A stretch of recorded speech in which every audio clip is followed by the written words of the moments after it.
గోదావరికి వరదల సమయం మొదలైంది. నీరు రంగు మారింది, ప్రవాహ వేగం పెరిగింది. గోదావరిని చూస్తుంటే మనసులో కవితాభావన పొంగుతోంది.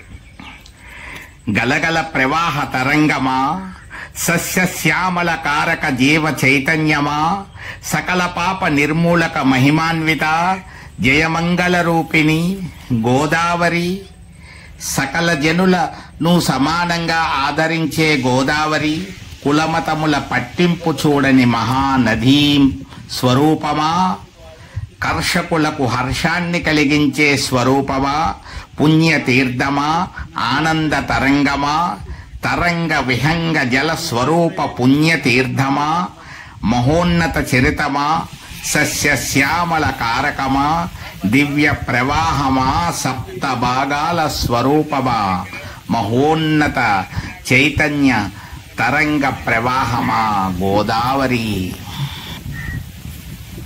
దక్షిణ గంగా వాహిని, పావన ప్రవాహ గౌతమి, కరుణా తరంగ జల చైతన్యమా, నిత్య నూతనోత్సాహ అఖండ వాహిని, త్రికాల ప్రవాహ త్రిలోక పూజిత, అమృత ప్రవాహమా, అద్భుత సంచారమా, పాపికొండల సోయగమా, భద్రాద్రిరాముని పాదామృతమా, పాడి పంటల సమృద్ధి కారకమా, దాహార్తిని తీర్చే అమృత బాండమా, గోస్పాద క్షేత్ర నివాసిని, జలస్వరూప మహాదేవి, నీ దర్శనం ఎంతో ఆనందప్రదం, నీ స్పర్శనం పాప వినాశనం, నీ తీరం ఆనంద జీవన పావన నివాసం.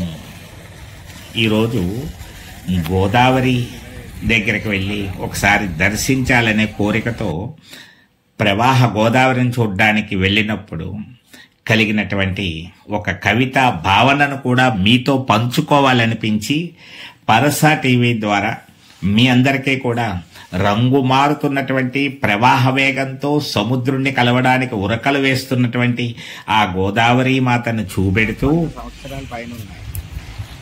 నాలో కలిగినటువంటి ఆ కవితా భావాన్ని కూడా మీ అందరికీ వినిపించడానికి ముందుకు రావడం జరిగింది.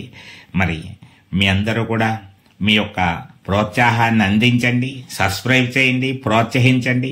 పరసా టీవీ ద్వారా ఎన్నో మంచి కార్యక్రమాలు అందించేందుకు స్ఫూర్తినివ్వమని కోరుకుంటున్నాను.